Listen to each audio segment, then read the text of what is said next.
Good evening. Welcome to the December edition of Your Questions Answered. I'm Michael, KB9VBR.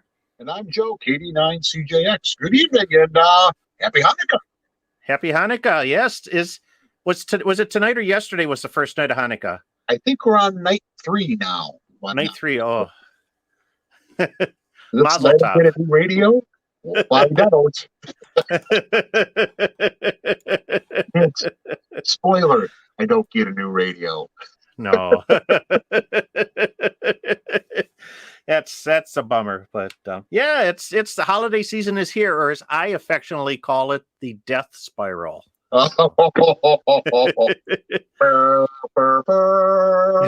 It actually starts. It starts in October with Halloween, and then it just kind of ramps up as you go through Thanksgiving and everything in December, and then you wake up on New Year's Day and for the hangover. Yeah, it's just deeper and deeper and deeper as you spiral down that pit of despair. So. Yeah, I know. Hey, we got some people kind of filling into the chat this evening. Good evening to all of you, and thanks for joining us. If you got questions, we love answering questions on the fly, so throw them into the chat. Otherwise, we got a lot of stuff to talk about tonight. I hope so, because when I looked at the agenda for earlier today, you got like 2 things on it. I got more than 2. So this is going to be the Joe show. I'm going to need some kickbacks, okay? All right. Well, so welcome. We got Mike from across the river. All right. Brent from Northeast Kentucky. And we got everyone coming over there. Grad school in Madison. Hey, we got a fellow Badger here. I'm a UW graduate myself. So, I went to a UW school. On Wisconsin. Long enough to have a doctorate in some states. Excuse me. Chris over and W9ALK from Beaver Dam. I know we've done some contacts a few times with Parks on the Air. My uncle was in Beaver Dam. Yeah, Bruce, Northwest Ohio. Surprisingly warm for December today. It certainly is. Yep. It was supposed to be. We were supposed to have a high of 42, I think it was, and 3:00 this afternoon it was 48 degrees. I saw 41 on the truck on the way home. So yeah, it's definitely up there. It dropped. Melted the snow we got the other day. So. Yeah. Well, snow's coming, so. Don't worry, we'll be knee deep in it pretty soon, literally. I found a new YouTube channel. It's this guy that does snow-related weather forecasts. It's called the Church of Snow. Church of Snow. Yeah. Right up there with Satanism. Oh, it's a religion in the UP. So if you got these guys in the Central Plains states that always do their severe weather YouTubes and stuff like that. Forecasting where the next tornado is going to be. Yep. Well, he does the daily snow update up there in the Keweenaw. So. Oh. So get your sleds ready. It's going to be snowing this weekend in the UP. Oh, it isn't already. Well, no, this is the first year in recorded history that Denver has not had snow by December 1st. Oh, not crazy. Yeah. They've got and it's I think the Sunday night into Monday they're expecting 8 to 12 inches in the Keweenaw. So it's the big dumpers coming. That's the Keweenaw though. That's but he says there's going to have lake effect through most of the UP. So. Oh yeah. Well, they got 2 feet up there from lake effect. Yeah. Radio Man's in the house. John, another regular, Alan, Kevin, and Clay. Well, Clay, thank you very much for the super chat. We really appreciate it. That means I got to give Joe another beer. So. Even the mushroom some more bananas, and we'll make the tricks for you. We got Minnesota coming in. Good evening, Boston, Northeast Florida, Scotland. Scotland. Yeah. And Alan wants to know how my Thanksgiving was. So I had Your catered Thanksgiving with the fancy bourbon. well, let me tell you about my Thanksgiving. So my sister-in-law lives in downtown Chicago, and since my mother-in-law passed away this year, she wanted the family to come down to her place for Thanksgiving dinner. But so we did that. I drove 4 hours to get down to Chicago, and yeah, made it through the traffic on the interstate, on the tollway, and the whole 9 yards, and got to her condo on the 17th floor on Feeling so bad for you. and then on the near north neighborhood there, and she's got what she calls the wall of bourbon. So Say no more. I'll be right there. And it's not the cheap stuff either. She's got the top she's got the bottom shelf, which is like your top shelf at the liquor store. and then she's got the top shelf, which is like behind the counter lock and key in the liquor store. Never been back there, have you, Michael? Oh, it was a nice weekend. We had a good time. Say no more. Oh, we got Scotland, we got California, so Ludington, Michigan, the other end of the SS Badger. If I'm not mistaken. Hurricane. I talked to him not too long ago, also on Parks on the Air. Middle Tennessee. Is that a town in Tennessee, or you're just in the central area of Tennessee? Middle. It must be the middle. Must be the good. That must be the good part of Tennessee. So. That's where the whiskey. Illinois. So Roy. All right. Virginia. All right. We need some people to start throwing us questions here. So right. Otherwise, I got a song and dance routine this morning, and we call it the Aristocrats. Oh no! We're not gonna. I never told Michael my Aristocrats joke. There's so many versions of that joke. We may have that in the after show. Right, because you can only do it. You can only do it once. Remember.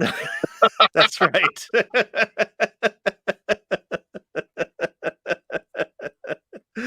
Oh, Bill asks, of all of the antennas you tried, what is your favorite for POTA, for Parks on the Air? That is a really good question. Let's see.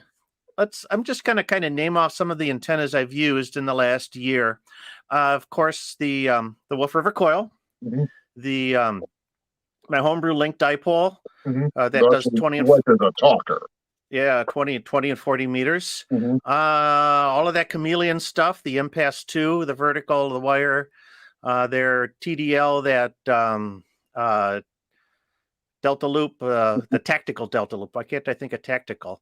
And the what's that last one I've been using? Oh, they're end-fed half wave. Yes. And I think there's three that I like. Of course, the link dipole, the end-fed half wave, and the Wolf River Coil. And if I only had to pick one antenna, I would probably. Oh man, this is so hard. I might have to go with the Wolf River Coil, only because it gives me the versatility, or I can get on all bands, and I don't have to worry about getting it into a tree. And if I'm in a day use area, that might be the case. Otherwise, man, that if I can do it, if I camp it for a weekend, it's nothing to get a wire antenna. No. But if it's going to be come in, get your 50 contacts, drive away, you got to be quick about it. Yep. Absolutely. Yeah. And I agree 100%. Vertical for a quick and easy vertical for the afternoon POTA operations is perfect. Wolf River Coil. I use a buddy stick. You use the buddy stick, which is the same concept. Yep, absolutely. Same concept. Once you figure out how tune it, it's not a problem. Yeah, but if you're gonna if I'm camping, I got an end-fed 10 through 80 MCOM3 from Chameleon is what I use. And we've used link dipoles. We've made I think one year you and I made or you made for Winter Fielding. I think you made a flat top, Yep. 160 flat top, and getting some wire in a tree is going to work the best. Oh, Right? absolutely. Yeah, but you Yeah. got to trees. You got to have time to get it set up. It takes a little bit of time. That I really enjoy that 2040 meter link dipole. The only thing I don't like about it is you got to lower the antenna when you want to do a band change. But Right. Otherwise, if I get that thing on the air, I mean, it's wall to wall. It's wall to wall pileups. You might as well do QRP at that point. Well, let's not go that far. Last couple activations I've used or the NFED half wave too, because it's really convenient if I can't find suitable trees to tie off the antenna on both ends, then the NFED comes out. So yeah, NFEDs are another super easy. Get it up here quick. But I recommend anybody, if you're putting together an antenna kit, think of a vertical and think of a wire antenna. Mm-hmm. And the vertical can be any kind of vertical. It can be a set of ham sticks. I got the ham sticks too. I might pull those out. Sticks. You have I don't think you've used them yet, but you have the hustlers. Yep. I got to retune it because I got the hustlers from Brent's estate, but they're all tuned for the bottom of the band. I wonder why. Well, for the bottom of the band, and also it was side mounted on his minivan, so I'm sure I gotta readjust for that too. So. Yeah, I'm sure his minivan is alone with a loading coil.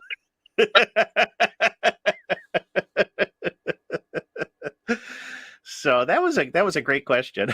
Yeah.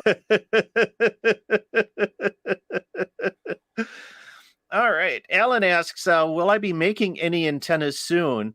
I'm working on I just put one up at the house. It's a random wire NFED antenna.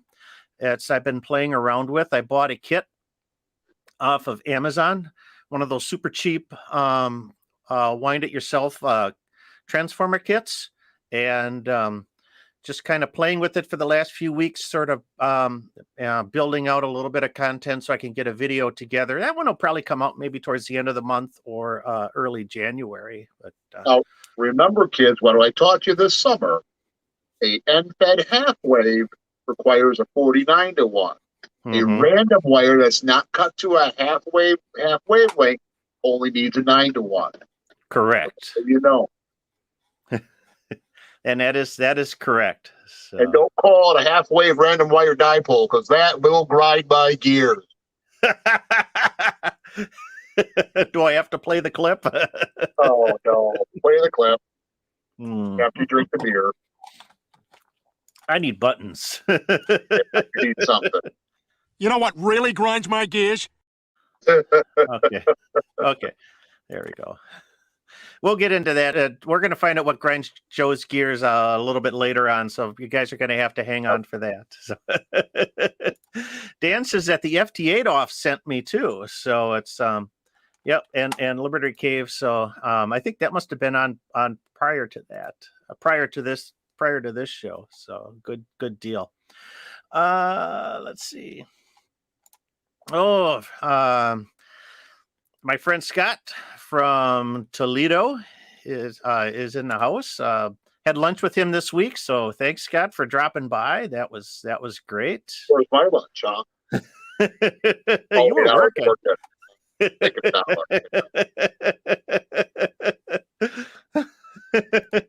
Well, the ham radio dude is sending everybody over here, so that's great. That's great to see. Ham radio dude. Don't be cutting in on my cut. Oh, Scott wants us to do the Aristocrats after show. Show. That'll probably be on for Patreons only. That'll get us kicked off YouTube. What do you call this? Yeah. We call it Ham Radio Q&A. Yeah, there we go. Oh, on what band do you make the most contacts for POTA for Parks on the Air? 20 and 40. 20 and 40 is the two bread and butter bands for that. I'd say I think I make more on volume wise. I'll probably make more on 40 meters than I do on 20 meters. But sometimes when that 20 meter band is open, it just I've had some massive pileups on 20 too. Really depends on the time of day. Mhm. Usually mine are all on 20, but I just do the daytime, go out for a couple hours, make my contacts, and head home. Yeah. If you're going to set up for a little bit longer and you got the time, 40 will work great. And then you get into 80 at night. That's usually how it works. I've never had good luck with 80 meters on well, mostly because it's been the summertime, Right. and it's just wall to wall noise. Even late shift 40 meters, I can only do it for about 45 minutes, and the noise just gets to be too much. Yeah. But there's been a couple times this fall when I got on 20 meters, and once with that Wolf River coil, and then once with the dipole, and I just couldn't let go. Yeah. It was the bands are coming alive, and now that winter is here, 40, 80, 160, those are going to be some great bands to be working on. Don't be afraid to get out there and call on the lower bands. Even in the daytime, you'll get some pretty good propagation. Yep. Absolutely. And watch the higher bands too. 15, 10, they're going to be coming alive as we move. You'll get some activity on 10 in December and January, even though that it's bitterly cold outside. They will open up a little bit. Yep, that's for sure. Sparky Zilla has a question. Hey, I'm the Sparky here. There can be only one. Let's go. We'll rumble. I have a question. I'm running an end-fed antenna with a 9-to-1 Unan in an inverted L configuration. I was wondering if it's better to have the feed point closer to the ground or up higher.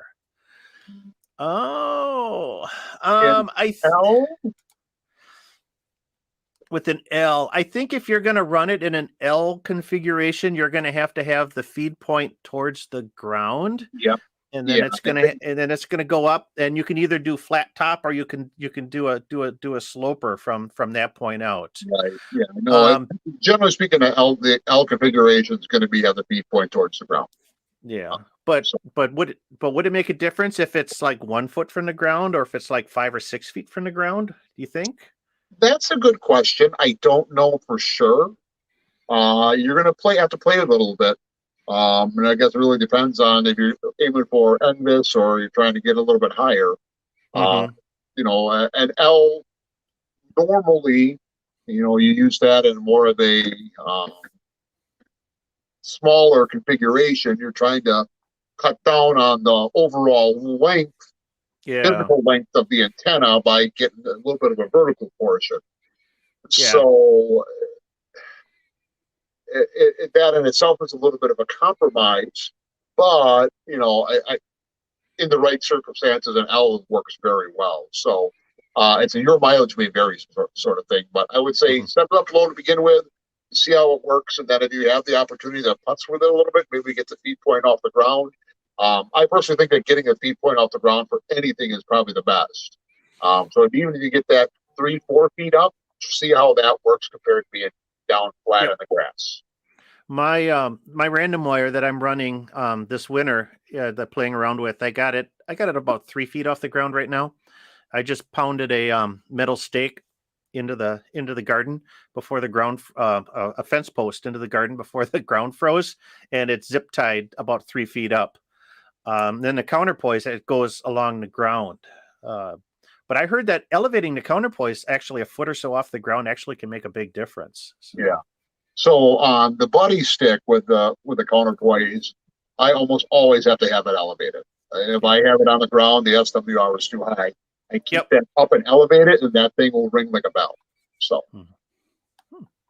So getting your box up a couple feet would have maybe help with elevating your counterpoise too. So. I would start with that, even if it's just a foot or two. See what you can do. Maybe it's on the side of the house. If you're doing something like that, or if you got a small fence post or something, you can try that as well. Yep, absolutely. So, all right. Let's see. Okay, here we go. Feel a little embarrassed asking, but what's the difference between kilohertz and megahertz? Thanks. And Just it's a good question. It's That's actually, I think that's on the technician. Yep. Because you just got to know your prefixes, kilo and mega. So kilo is 1,000. Yep. Mega is a million. So 1,000 kilohertz is 1 megahertz. It's the metric system. Yeah, it's the metric system. Like meter and kilometer. A kilometer is 1,000 meters. And then, is there a megameter? No, so it's kilometer. Well, yeah, I guess there would be a megometer. Well, there's a millimeter, which is thousandth, but then but then you're going smaller. Right. So I don't think you really. I mean, even in cosmic things, we measure things in kilometers. We don't measure megameters or gigameters. So I think while you can use them, like, do you remember the decimeter, which is 10 centimeters? 10 centimeters, yeah. Right. So there's a decimeter, but I don't really think that's a popular flavor of meter. I think you got millimeter, centimeter, meter, kilometer. Sorry, guys, that's about all it is. But no, so realistically, it's just moving the decimal point 3 places one way. Three. Yeah. So So kilohertz. Yeah. So hertz would be a single unit. Kilohertz would be 1,000 hertz. Megahertz would be 1,000,000 hertz. And I don't know. What do you get best? Gigahertz. Gigahertz. Right. Gigahertz. So you're in the microwave bands then, and then it's terahertz. Terahertz. So you're getting giga would be 1 billion, and then or no, 100 million, and then tera is 1 billion. No, giga would be 1 billion. Billion. Okay. Billion. And tera would be 1 trillion. So gigahertz starting at 2, 3 gigahertz. That is the beginning of the microwave band, and the popular microwave band are 10 gigahertz, 24 gigahertz, 47 gigahertz. Guys are using, and now even 122 gigahertz. Oofda. Yeah, so this is interesting. 122 gigahertz. I know a couple guys that have been working on this. It's not out there yet. I mean, you're not going to find something off the shelf that you can run 122 gigahertz on. It's basically they're using these small modules that are made for self-driving cars for the radar. They only have a range of about 2 miles, maybe 3 at most. So these guys, but they use FM. You can hook a Baofeng up to them. So if you want to do something real crazy, you and a friend can probably go get these modules. I think the guys are importing them from Australia for like $150. You can hook up a little FM radio to them, and you can see if you do point to point for a couple miles. Because even the microwave guys are having a hard time with this stuff. So we'll have some fun with it because it's out there. Cool. If we don't use the band, we'll lose it. We'll say. I suppose. Yeah. What do they say? There's 2 types of people: those that know the metric system and those that landed on the moon.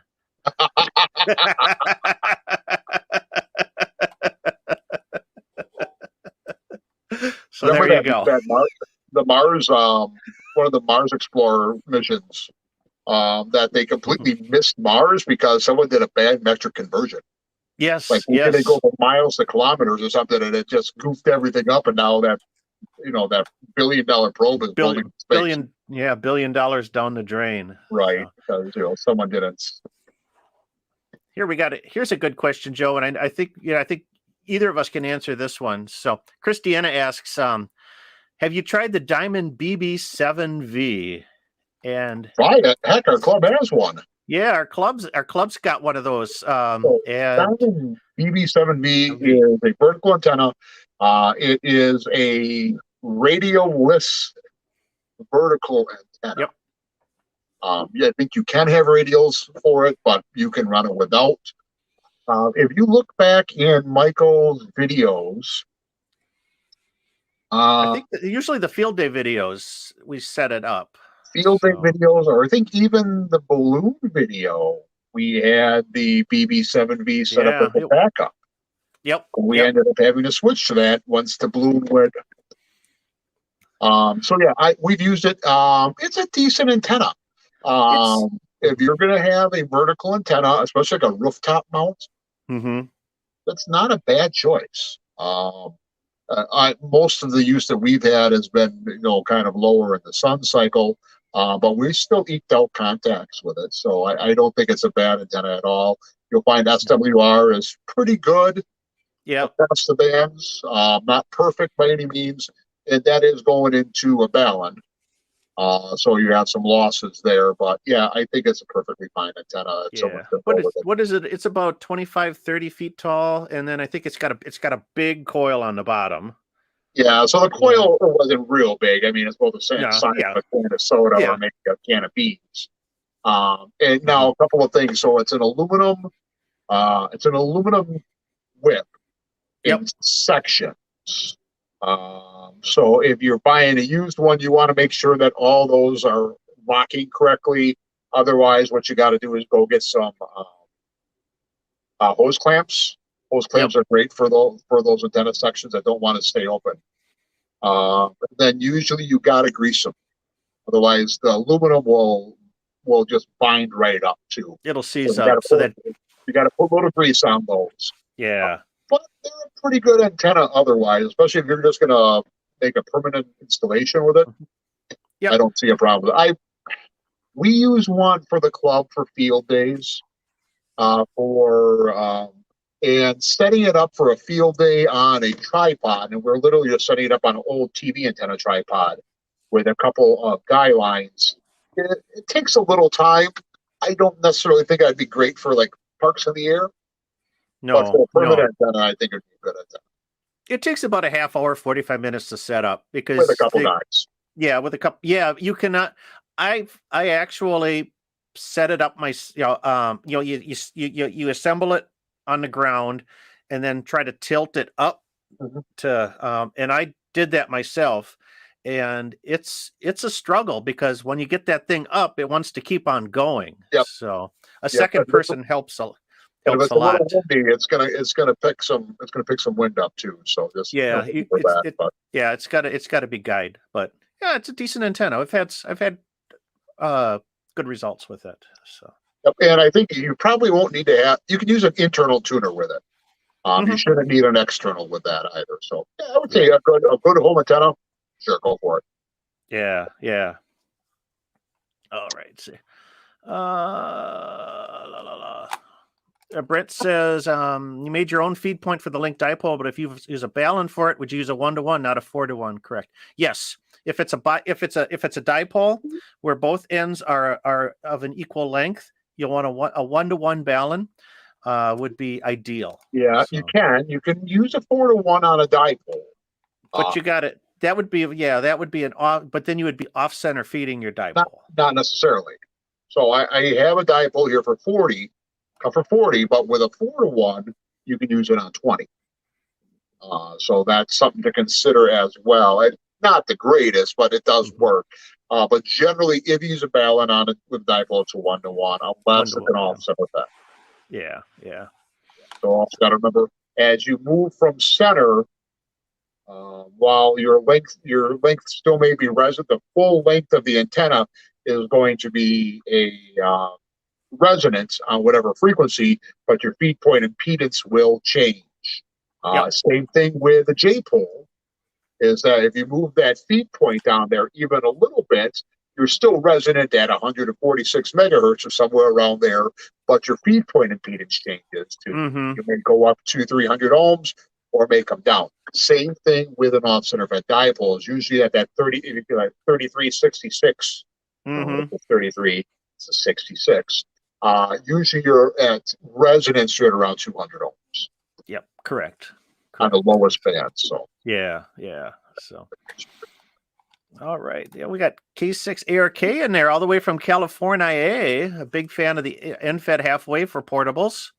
No coax, no tuner, and everything, even in on-multiples or full half-waves. So I've been liking my end-fed half-wave. Like I said, that's of the three that I'll pick, or three. That's one of them. So Yeah, they're easy to set up and they work on a lot of bands. So they do. not much to Yeah. them. Roy wants to get a ham camping get together. That'd be a lot of fun. You know what we could? I know what we could call it. We could call it Field Day. Hey, sounds like a winning idea. If you start something like that, take Yeah. off just like a wildfire. Yeah.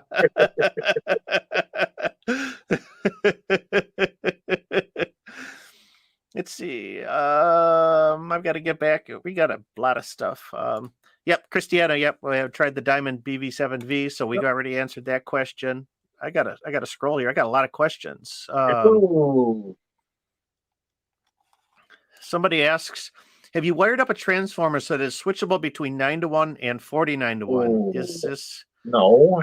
I don't think would that be possible? I would assume, yeah, you could do it if you have multiple windings. You would have to have 2 windings and then in a box and then switch between the 2. But the problem is there's a switching. Yeah.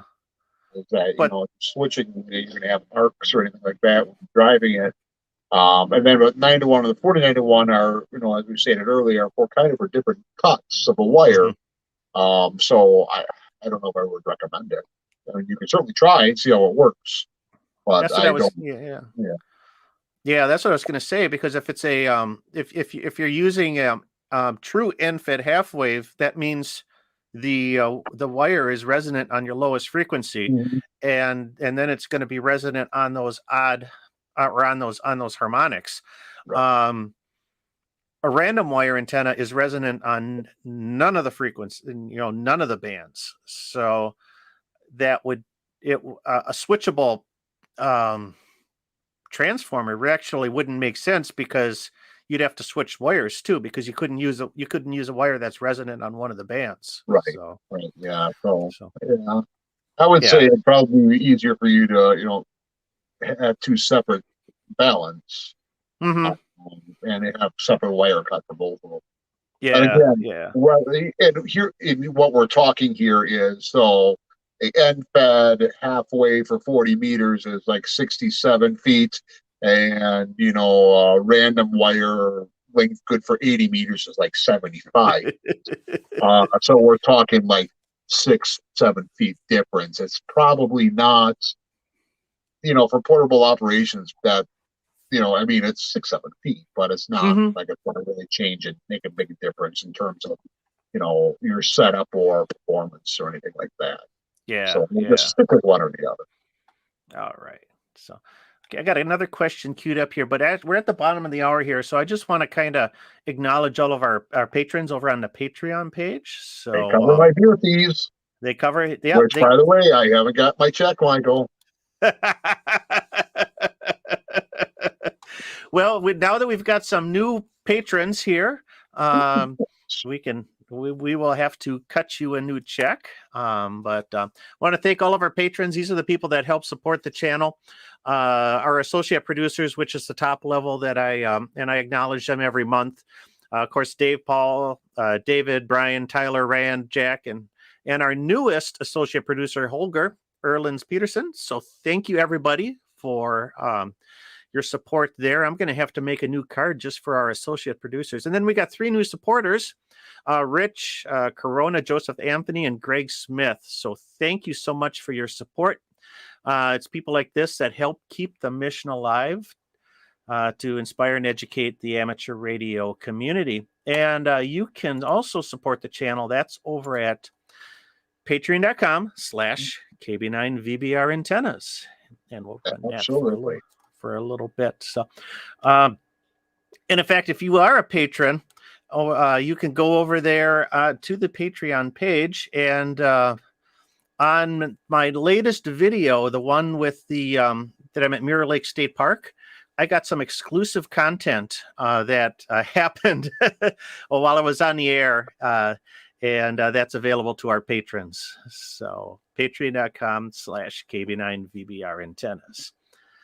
Okay. But I just wanted to, and I thought this is, so Joe, since you are an electrician and you like grounding, Do you ground your radios when you're in the field for POTA, Parks on the Air, etc.? Why or why not? No, If you're operating on a battery, and no. I do not. Yeah, so Hey, KB9 DED, I'm going to tell you right now, if you ground the portable radio, I'll slap you. Hi, Mike. I love yeah. you. I've had this argument with people before, and the answer is no. You don't need to ground it. Technically, so we do grounding for a couple of things. One, we do it for safety. Mm-hmm. And so if you have a 120-volt system, anything that's not double insulated needs to be grounded in case that there's a short circuit. And say, for example, the power supply, if there's a short in that, and then the 120 volts gets on the chassis, well, there's no ground, there's no real way for the overcurrent protection device, a breaker, to trip, because you won't have that exponential growth in current that trips the breaker. The voltage or potential just sit on the chassis until you go to touch it, and then boom, you get shocked with 120 volts. So in portable operation, because we're not really ever using 120 volts, we're just running off a battery, you don't need to ground for that. Second of all, we ground for lightning protection. Mm-hmm. And if you're out doing parks in the air and there's lightning, you're an idiot. Disconnect. Yeah, Just disconnect. Go home. Go home. Go someplace, find a pub and have a burger. Okay? Mm-hmm. But get off the air. And third, we do it for RF abatement, generally for reflected RF. And most of the time, we're running resonance antennas or tuners, or running at power levels where we're probably not going to get bit with RF. No. So really, you don't need to bond the ground while running POTA. You need to bond. You need to bond heavily. And I say the word key here is bond heavily, like when you're running mobile. You need grounding and bonding when you're setting up a station at home. But I do not see the need to drive a 10-foot ground rod into the ground while you're at a national park, just so you can do a couple-hour operation, hold the SOB back up out of the ground, which if you've ever tried doing that, that's a treat. And then do it all again next time you go out. You don't need to do that. It's ridiculous. In fact, I really don't think you need to bond everything together. I mean, literally, you have a radio, you have a battery, which has no ground itself. It's a positive and a negative. Okay, so you don't really bond the battery to anything. Yeah, you don't need to ground it. No, you don't. So yeah, so portable work, grounding's not necessary for the reasons. Yeah. Lightning protection, we're gonna disconnect if there's a storm. If there's or survival of the fittest, hey, go out and try, see how it works. There's a different term I like to use, but I can't use that on a family show. RF, we usually use resonant antennas, so it's not really something we really have to concern about. Even on an end-fed half wave that's like got a sky-high 5,000 ohm feed point with a 49-to-1, you're not getting that much reflected power back. Not enough to get you a good zap. Correct. Unless we're running like 1,000 watts. Well, then you can probably get it. All right. So 45 Auto asks, does any make a whip that could be used on the Wolf River Coil while driving? Probably just the 102-inch stainless steel whip is the one I would use. Yeah. Nothing stainless whip or a fiberglass whip. Nothing. Anything that's got that's a suitable length and it's got a 3/8 by 24 stud on the bottom. The stainless whip is going to be your best bet. Because you don't want to use anything telescoping or extendable because it's just going to get torn up when you drive. So, and if you're running it mobile, make sure you got the mount with the spring on it, so you get a little flexibility, so it doesn't get torn off. Yep. So, all right. We got a lot of questions here, but I think what I'm going to do is we're going to talk a little bit about our Project E.L.F video that. Ran a couple of weeks ago. Almost 95,000 views, guys. So it's like our second most popular video of all time. It's pushing 100,000 views, and it just came out 3 weeks ago. It's pretty amazing. But if you read through the comments, and there's a lot of comments, I've had some really good just some information that was passed from people that are were either involved with the Project E.L.F. Project itself, or in submarine communications on the other end of things, and it was really really interesting. But let's see what here. Yeah, Dean says, "What a great video! Really filled in the background from my submarine days as a radio man. The floating wire antenna was continually being chopped off by our junior officer of the deck. If they forgot the antenna was deployed and came to the surface real quick, thousands of dollars of wire would be lost, and that mode comms would be lost too." So all the crack out there, still looking for that copper in the river or in the ocean. You know? I think those antennas, they were miles long, like 5 miles long or something like that. They would just trail forever. And then another submarine guy was a sub RM, and the VLF system, very low frequency, which is actually higher in frequency than what the E.L.F. was, extremely low frequency. It was called Verdun, and it was a Verdun tech. The biggest problem with E.L.F. was the very low data rate. The Verdun system consisted of a receiver, demodulator, processor, cesium beam clock, and of course the crypto, and up to 4 TTY or teletype units. On a bad day, we had a problem with bad reception. We would enter a different delay and get the signal from the other side of the world, or even a second time around. I've heard of off the back of the beam, but that's ridiculous. And another submarine operator could receive VLF signals, the very low frequency signals, at a keel depth of 200 feet. So it's and I think the E.L.F. you could go a little bit deeper. Nowadays they can go even deeper yet because of the radio technology that they're using. The radio technology they won't tell us about. They won't tell us that they're using. A couple things about the site itself is, it's the Project E.L.F. The facility was in the middle of the national forest, in the middle of nowhere in Clam Lake, Literally Wisconsin. the middle of nowhere. Yeah. Les says, my family had a cottage in the Clam Lake area since the 50s. The county highway system was blacktopped, but the roads were narrow and barely maintained. When you approached the E.L.F. site, all of a sudden the blacktop became very wide and well maintained. The locals used to joke about how easy it was for any adversary to locate. Just follow the yellow brick road. Yeah. Well, when we went out there, so we came in from the south. I think the initial video showed us coming from the south, and that is a poorly maintained dirt. And I use the term dirt loosely. National Forest Road. If you go to the northeast, or you're coming from the northeast, going southwest to get to the E.L.F. site, it is a very nicely paved, albeit it hasn't had a lot of work in the past 10 years.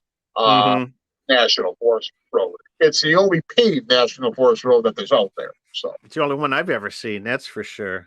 So, and I mentioned in the video that the facility in Republic or Champion, Michigan, it depends on whatever town is closest to it. The site is still there, the buildings and all that, but it's no longer in use as a communications hub, but is now a marijuana grow operation. Smoke weed every day. Yeah, and if you ever get into the UP, the K.I. Sawyer Heritage Museum, that would be next to where the old K.I. Sawyer Air Force Base is, near it's south of Marquette. Not Gwen. I can't remember the name of the town. They have the museum has a great little display about the E.L.F. station and a model of the layout. So you might want to, if you get yourself up to the UP, you might want to check that out. And then finally, I had a real long conversation with a guy that lives in the Twin Cities now. He worked at Project E.L.F. in the 90s doing security, and he said that they weren't armed and they all wore the same uniform as Ashland County Sheriff. They had a radio, so they had radio contact with the Sheriff's Department. and they would call the control room, and they would make a call to the county sheriff, and every agency in the area responded if they had a trespasser or something like that. Local, county, USDA, that would be the Forest Service. Many squad cars were wrecked due to hitting deer at high speeds. Deer? I don't know. Elk, bear, elk, or everything. probably a Sasquatch, but they never said anything about it. So he also shared with me a couple of pictures, and I want to just kind of pop these up here. This is a piece. He had some pictures of. This is an actual cable that was used for the E.L.F. transmissions. Aluminum cable, 37 strands of 3/16 aluminum wire. It says 1812 6 and 1, and this was a part of a splice that they repaired. Here's a side view of it. So for your electricians out there, about 500 MCM. Just looking at that. Yeah. It's a heck of a cable. Depending on which system you use, I guess. But and protesters would cut down the cables occasionally and the poles to make some kind of point. And he said that when protesters cut down one of our transmission poles and brought it to our site with a television crew, we told them that they were going to be charged with treason because we were part of national security, including the news crew that they brought there. We told them that they did nothing to stop this. Of course, yeah, he said that if one of the runs got disconnected, they could just switch it off and use the others. They said their cell phones didn't work. Well, we just saw you use it, and then that scared the news media so much that they never came back to the site. They always used old file footage when referring to it. So, so that's pretty crazy. But has some. We're going to do some more of that kind of stuff, I think. I found some more Cold War history, communications type history that might have a local impact. So we're going to look in the coming months for more. I think I know what you're talking about. A little closer to home? Yeah, that's one possibility. Okay. So look for those coming up. That was a fun video. I enjoyed the research on that one. So all right. Let's see. King Jeff says, how much RF interference from outside power lines, and how do you find and fix it? It depends. Yeah, usually if everything is properly in proper working order, you're not going to get any interference at all. What usually happens is a transformer starts to go, or a fuse on a power pole it starts to buzz and whatnot. So MFJ makes an interesting device. It is a high frequency audio microphone. That's actually a dish. Okay. And it's used for two things: finding arcing on power lines and finding bats. I kid you not. Now, it's $150. And what we would use it for in a ham radio is, you could identify a power line nearby that may have some intermittent arcing or something on an insulator that could be causing RF hash, because it's a very high frequency that'll actually show up in the lower bands, HF bands. And then that gives you some sort of data that you can go to your local power company and say, hey, I identified this issue. I would like you to address it. Yeah. They usually will take care of that. Yep. So it's a little bit of an investment if you think you have that problem. Now, power line noise in itself is not a big issue. A couple issues that come that I just know offhand are street lights, especially if it's old high pressure sodium and there's a ballast going. Those cause problems. A lot of problems. If you or your neighbors have plasma televisions, now plasma TVs are kind of going the way of the dodo, and we're all doing LEDs, but plasma TVs cause a lot of problems. Yep. The little 5-volt USB chargers especially the cheap ones you get at the gas station because you forgot one on a trip and you need one in a hurry. Yep. Those cause a lot of problems. I've also, we have a friend that is having some hellacious noise. And I think partially because he's right next to a grocery store that uses a lot of fluorescent lights or fluorescent balance. Oh, and they have a big LED sign out front. So there's a lot of other things. The other thing I forgot too is that IP over power lines. Yeah. Can also cause a lot of problems. So those are some things I would check before just looking at the power line itself. Is like if there's a malfunction. Mm-hmm.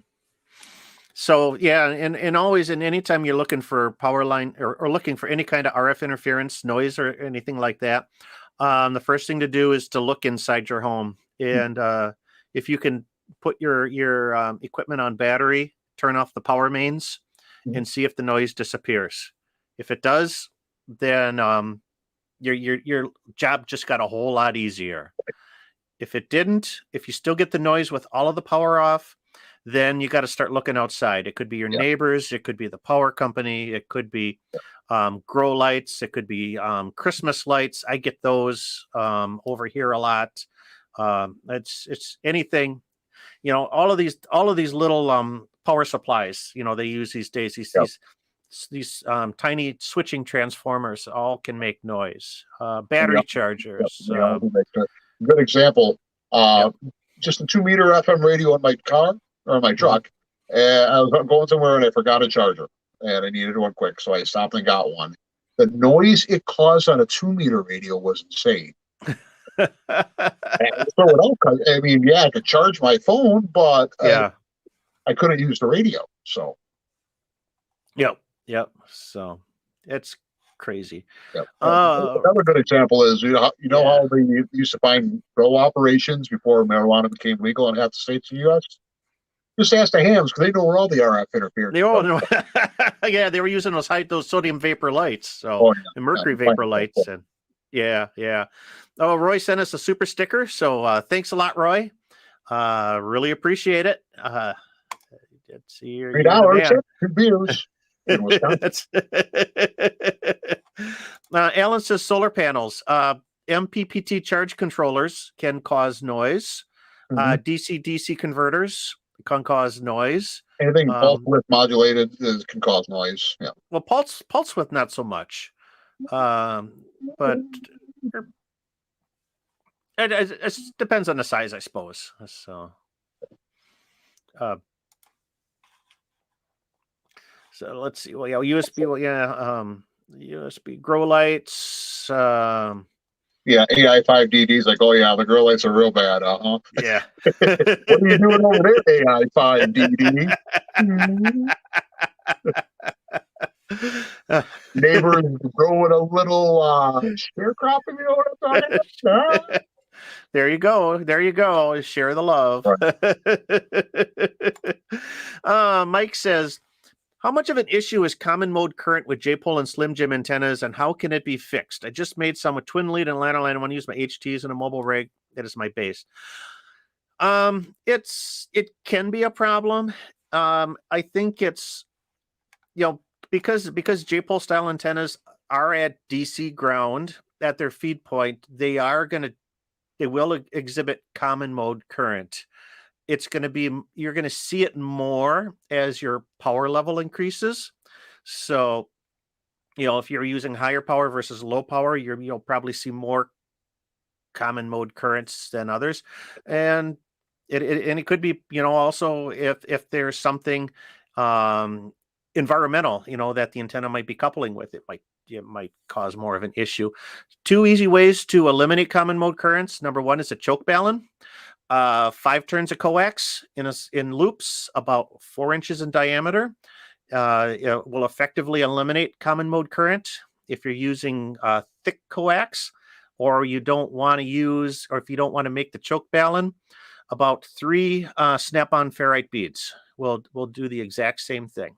You just put those on your coax right near the feed point, and that will eliminate any common mode currents. So it can be easily overcome. Yeah. But now remember though that so the roll up J Pullman Slim Jim is made out of twin like out of I can't talk today. Twin lead and ladder line. Thank you. Those aren't really rated for a lot of power. No. 15, 20 watts. HT is fine. Low power mobile, okay. So you're probably not going to be pushing 50, 60, 70 watts in there, which would get you a lot of common mode coming back at you. So they probably won't even need one, especially with an HT. Exactly. Remember those HTs, we just put a rubber ducky, which is a big attenuator on them, and we work those without any common mode on those. So I don't think there's too much problem with that. So, all right. Somebody was asking me a question, and I lost it here. Here we go. Alan asked, so what got you so interested in geology? He's a rock hound. Actually, my grandfather was a rock hound. He had rock saws and tumblers and grinders and the whole 9 yards in his basement. After he retired, he was making rock, cutting rocks apart, making jewelry and stuff like that. And it was pretty crazy.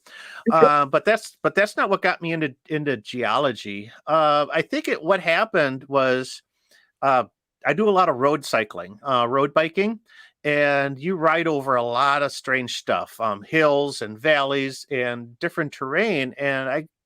And when you go at that speed, you really start to get interested in why is this hill here? Why am I climbing over this? Why does the hill here? Yeah, why here? And it things like that. So I picked up a book on, it was called Roadside Geology, which was perfect because it tells you're driving down the highway and it tells you this is what you're looking at, and this is how things kind of evolved. And it really, so once I sort of got that connection as I'm pedaling, 50, 100 miles, things start to click with you. It says, yeah, look at that. That's the escarpment over there. And we're going to have to pedal up that thing in the next mile and a half. So, and so that's what really gave me an interest in geology. And I'm nowhere an expert in it. I haven't taken any classes or anything like that. I just read a few books and pick out, so it's that gets me by on why the state is the way it is. And I've kind of really grown into quite the interest in that. So and I like to share it. So yeah. And when I make my Parks on the Air videos, it's the perfect thing to share because it's, state parks are here for a reason. And I want to share that reason with the viewers. This is why this place is important. And geology is one of those reasons. So, okay. Thank you for coming to Michael's TED Talk. This is my TED Talk. Oh, Vienna New Marcel wants to know, what did you get your ex-wife for Christmas? Looking for suggestions. I have not. Don't tell her. I haven't gotten anything. She watches yet. these guys. She's upstairs right now watching this. So if you knew Marcel, don't Marcel it for the rest of us, okay? Yeah. I can tell you didn't get her a diamond ring. All right. So Mike, well, thank you so much, Mike. Thanks for always appreciate the content and the insight. And we're glad you enjoy it. And I hope everybody has as much fun watching them as I do making these videos. So. Yep. Okay. Let's see. Yeah, it wants to know Ledge Park in Dodge County. No, I have not, but that's part of the Niagara Escarpment, if I remember Dodge County correctly. So I've biked through Dodge County because I've been on 3 or 4 statewide bike tours. So I think if I haven't been there, I've certainly pedaled past it. So. Right. And that's a county park, so it's probably not Yeah. on the Parks on the Air entity. No, So sad. no. It might. Because I wonder if it's one part of our of the Ice favorite. Age Trail. Yeah. Ooh, that could be. That could be. I'll have But to check one of that our out. favorite parks in Wisconsin is not a state park. That's Yeah. in Tim's Hill. That'd be a great one for Parks on the Air because that's like the highest point in Wisconsin. But Mm-hmm. But the Ice Age Trail runs. It doesn't run through. I don't think it runs through Tim's Hill, but it runs near it. So yes, near but not in that vicinity. So yeah. So. All right. Let's see if we get some more questions coming in because we're starting to wrap things up a little bit. a little bit, getting ready to grind some gears, if you know what I'm talking about. Yeah, unfortunately, it's not because of that right now. Yeah, it's not Ledge Park's not a POTA park. I wish it was, but it's close to home. So, Right. Oh yeah. What is your best recommended HF attic antenna? Yeah, anything that fits. Yeah, anything that fits. Now that would be a good situation for maybe a loop antenna, like a mag loop. Mm-hmm. They're small. You can put them on an antenna on a back deck. They're finicky. They're very finicky. So the guys that do mag loops the best when they build them are actually building self-tuning systems. So, a mag loop has a small loop, which is an inductive coupling with a larger loop, but then there is a tuning capacitor, not a coil, but an actual capacitor. So you need something to actually drive that capacitor for a tuning if you're going to do it remotely. Yeah. Some guys have done some great things. I don't think there's a lot of off-the-shelf stuff, though. The other thing too is most of your commercially made mag loops are QRP, probably 30, 40 watts max. I know the P loop and F loop from Chameleon, I think, were 25 watts, 50 watts if you bought a compensator with them. Got the compensator for them, correct. Yeah. So you can't run a lot of power. But the nice thing about a loop antenna like that is that they are very narrow banded, so they reject a lot of outside noise. Yep. So once it's tuned, they're very quiet, and then they're directional, so they're great. But the problem is that tuning it, especially on the lower bands, you get a very narrow knife edge tune, so you don't have a lot of bandwidth to work with. Correct. For a addict, that would be a good thing if you're going to put some time into it. And you're probably going to put some resources into it. If you want to run a full 100 watts, usually there's vacuum capacitors, tunable vacuum capacitors that you would use. You can get those on eBay.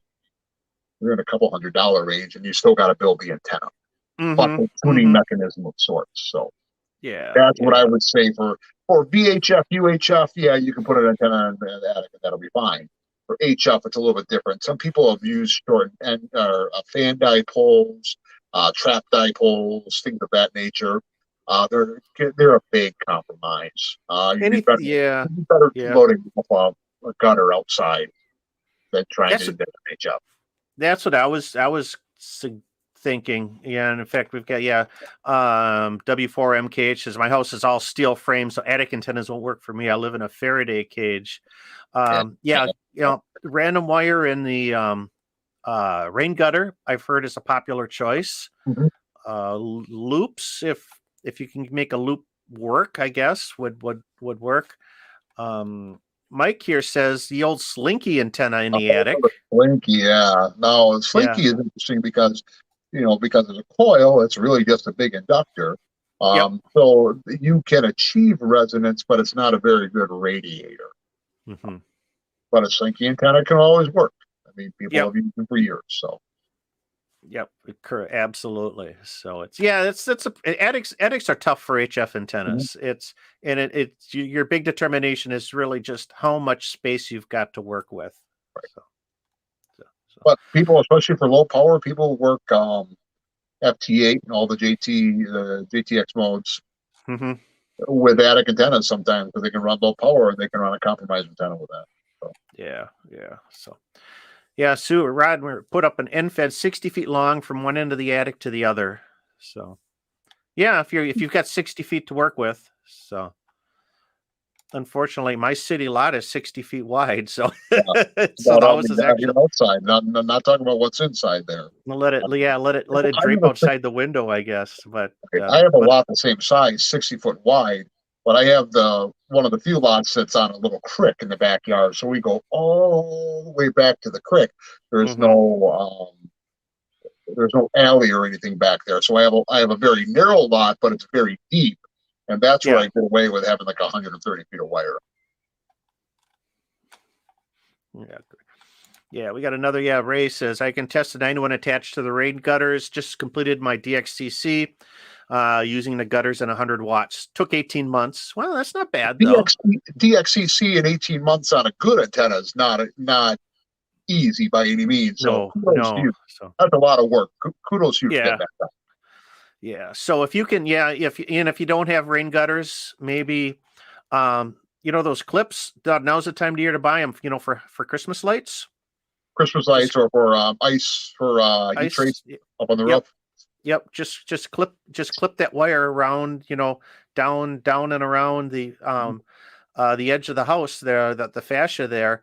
And the nice thing about end-fed antennas is that you can dogleg them. So, if the side of your house isn't more than 90 degrees is what we always recommend. But if you got to put a couple 90s in it, so be it. It'll work. Yeah. So give that a shot. If you can get it. Yeah. If you can hang it along the edge of the house and still be stealth about it, that's what I would do. So the ARRL makes a whole book on stealth antennas. They do. Yes. Yeah. Check that out. That's a great reference. Especially attic antennas, really discreet end feds and stuff coming up. I mean, the stuff that the HOAs are probably just drooling to try to catch people on. You can put some pretty thin wires up on the air. So yeah, it doesn't. You don't need number. We talked about this a month or two ago. I always recommend like number 12.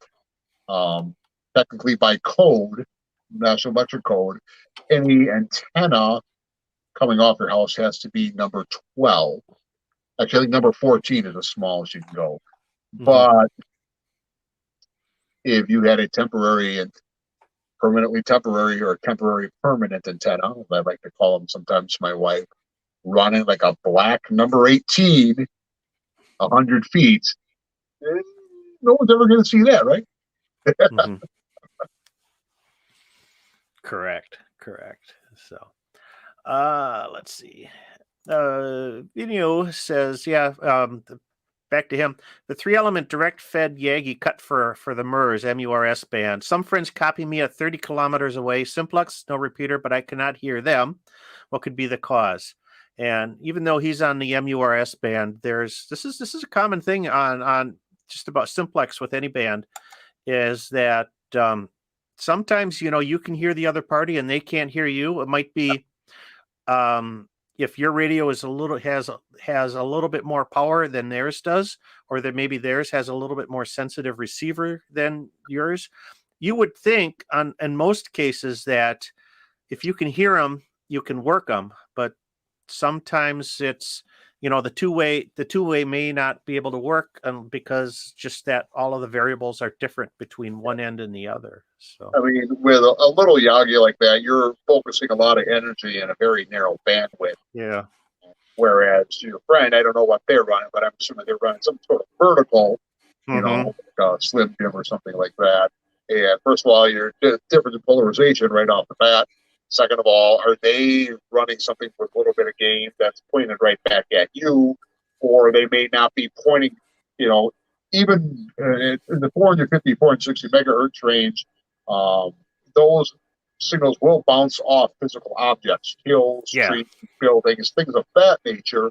So they may be receiving you, but their signal back may not be taking the same path. That's another thing to consider. Of course, polarization we talked about. There's a lot of factors into that. It's even the squelch level or the noise floor where you're at could play a key into that as well. So Absolutely, yeah. So different radios, different antennas between the two stations. That's enough for you can hear one side, but they can't hear you. So we even tried that when we were at Tim's Hill a few years ago.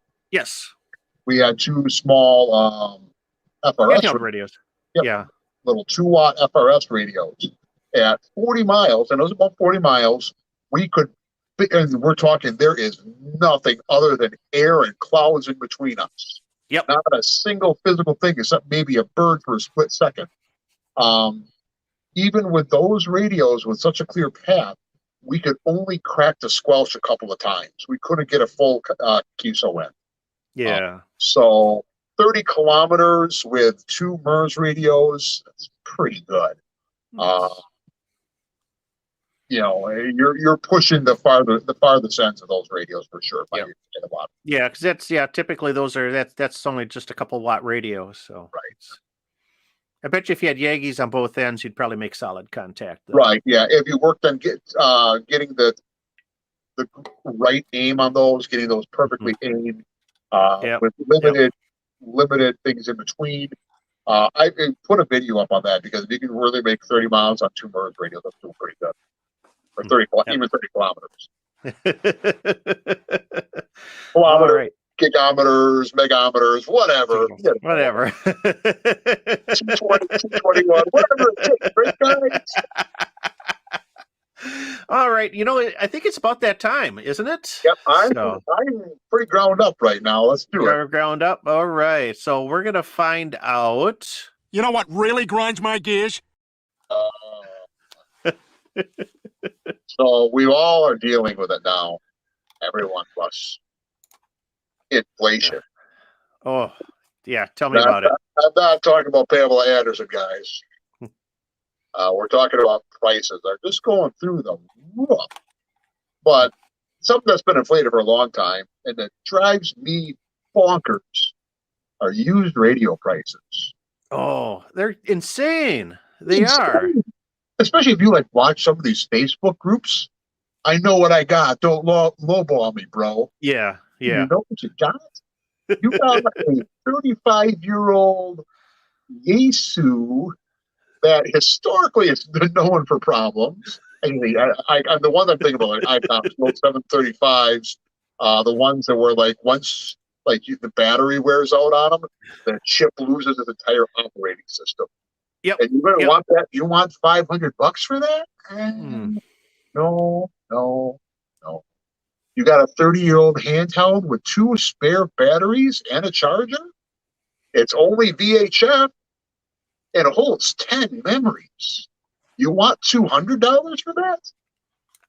No. It's exactly like that. I think you might have seen me. $200. I didn't pay $200 for this. I don't think I paid $20 for it right now, much less $200. Well, then I overpaid. Well, how long ago did you buy it? Huh? How long ago did you buy that? I bought this at the auction last month. So. Oh, did you? Yeah. Which one is that? That's that HTX 202. Oh, that's different. That's a 202. Those are cute little radios. I paid $30 for that.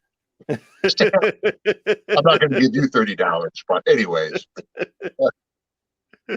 So my point is that don't put a ridiculous amount of money on that. You're not doing anyone a favor. No, you're not. You're going to find someone who doesn't know what they're buying, thinks that it's a great deal, and they're going to get something that's probably junk. Mm-hmm. Okay? I've given away a lot of radios.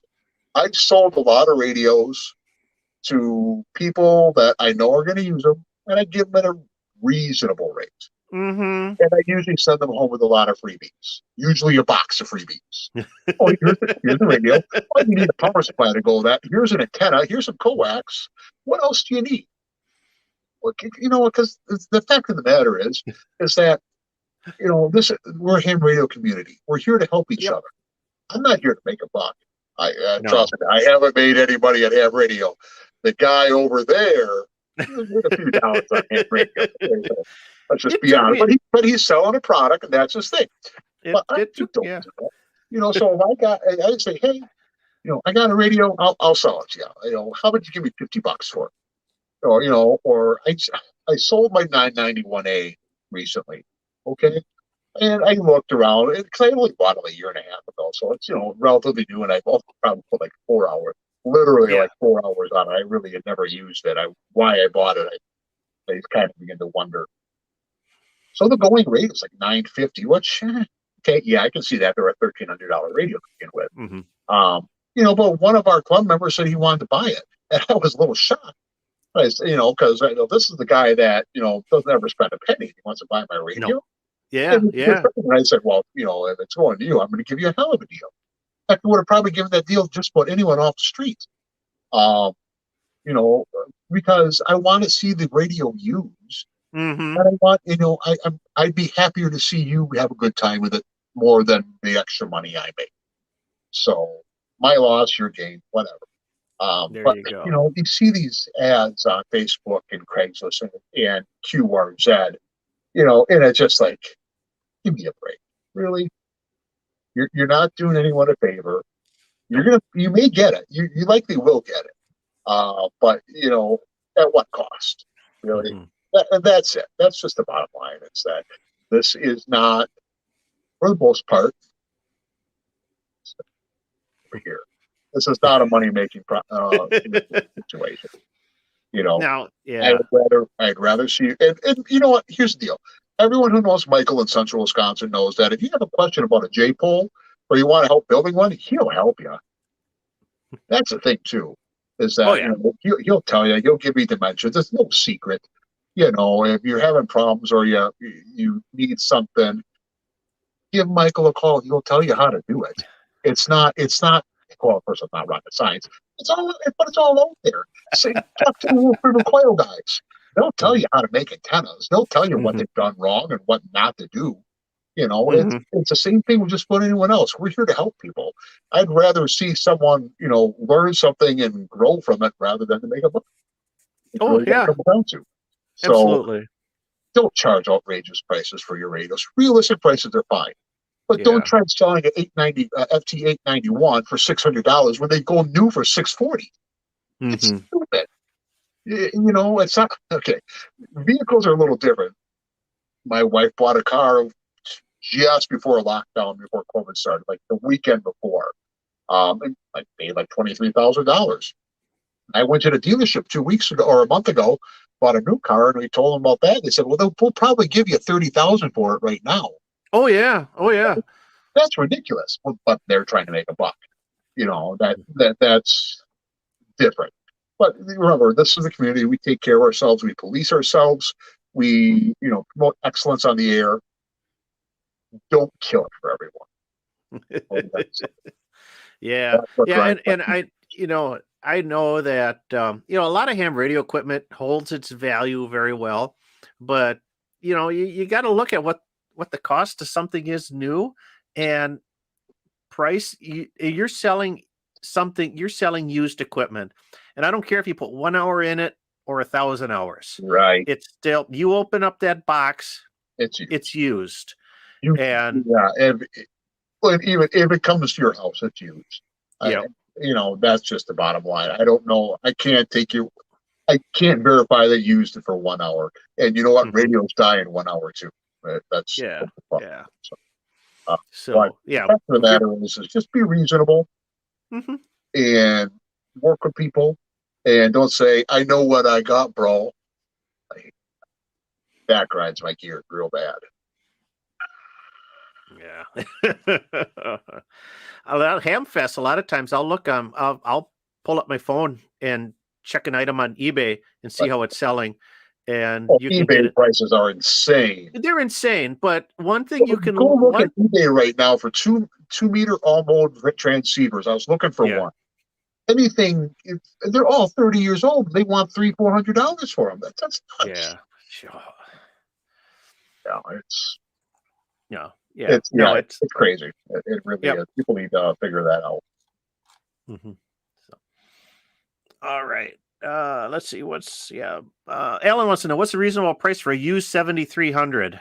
Well, they're going for 900 right now. Yeah, what do they sell for? They sell for about 1,000. So Yeah. under. So, and here's the deal. Did you just casually use it, or you've been pounding FT8 on it every night at 100 watts? Because you've been pounding FT8 on it for 100 watts every night. You have really been hard on those finals. Yeah. And you know what? The 7300 is nice, but it's not a high end radio. They're going to get abused. It could be a 5-year-old rig. They've Right. been out for 5 years now. They can be abused. So yeah. If you're paying more than 700 used, I'd be a little suspicious on that, especially when someone says, oh, well, yeah, I can, I put 5 hours in it. No, probably not. Probably not. Back in 2001, 2002, I bought an ICOM IC718. Oh, yeah. And they sell that's still a current model. They still sell that 20 years later. I found when I sold it at a Hamfest 2 years ago. I think when I bought it, I paid $450 for it. What do they sell now for? $575? Right. Yeah. When I sold it at the Hamfest, I put a realistic price on it. I had it at $350, and the guy that bought it, I knew him, and I let him walk for $300. Yeah, so $300 all day for a holder of 718. Which and Good yeah, 300, 350 for that rig is a good price. And so you didn't run digital modes, you weren't running radio or anything that's really hard. No, I didn't. Radio, but no one else did that.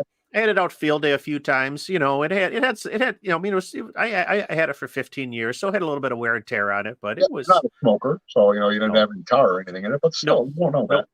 Yeah. So I bought stuff off Craigslist. I get it home and I turn it on. It's smoking a pack of Marlboros. That's the worst. I know what I got. I know what I got here, bro. Yeah, you got about a carton of Marlboros. Yeah, great money when you're in prison, but there's deals to be had, and but you just got to know what. Don't do your research. Don't let these guys screw you over. Yeah, probably a good thing too. Buyer beware. Yep.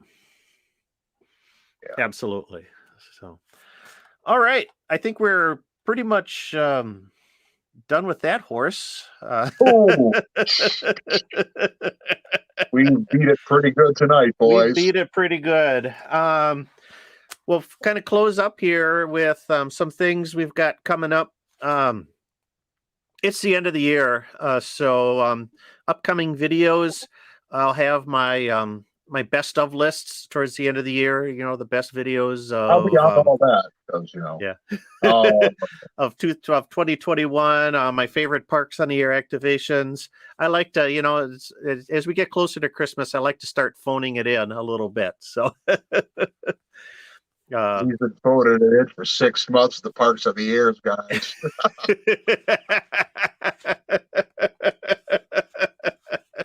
But you did just have your holiday shopping video drop a week ago. Yeah, which one? The holiday shopping video. Yes. By the way, thank you for posting the CW Morskis. I have one of those. They're nice little keys. They're great little keys. They were 3D printed. I think like $30 for paddles. For another 25, you get a big steel base for them. So for $55, they're a great. They're pretty. They're not like a bench or BY1 or anything like that, but they're very responsive. They're tight. I thought for $55, you can't go wrong for that for a backup key. So definitely made in Tejas by people made in who USA. Know also. Yeah. Right. Yep.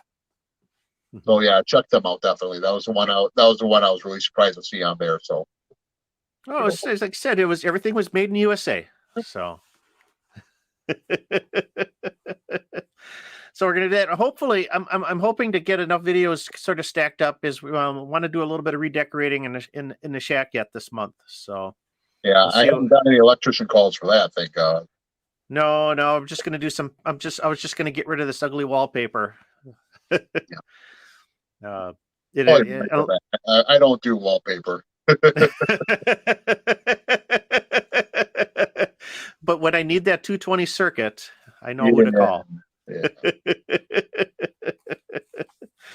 So we got some stuff stacked up. I've got some more Parks on the Air activations. I got at least 2 in the can that I need to get edited yet.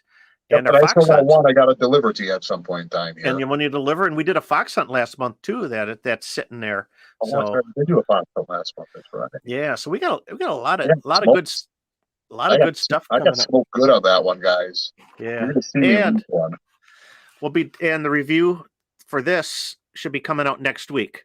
So look forward to that. I'm really looking forward to putting that one together. So. All right. Well, that's it for this month. Our next one live stream will be Thursday, January 6th at 7:00 p.m. So yep. Stay tuned. We'll see what everyone got for Christmas. Yeah, we'll have to do that. Yeah, before you get COVID. I'd rather get coal in my stocking. Yeah, when I redecorate, might want to set the clock. So that clock hasn't been set in 15 years. Yeah, it's right once a day. Sometimes. Huh? What? It's right 24 hours. Yeah. It's a 24-hour clock. Ooh. So. One of them fancy clocks. Okay. I should get one of those digital ones. Those really neat digital ones. So. All right. So yeah. So hopefully by the next live stream, well, things will look a little bit more spiffed up here. But well, that's it for this month. Thanks everyone for joining us and all your comments. I know we didn't get to everybody's question. Hopefully we can. I'll try to go through the comments and maybe we can queue them up for next month too. But that's it for this time. I'm Michael, KB9VBR. And I'm Joe, KD9CGX73, and Merry Christmas. So Merry Christmas, Happy New Year, Happy Hanukkah, Kwanzaa, and I don't know what else. So Joe and Baidu have radio day, right? There you go. Boxing Day, 73.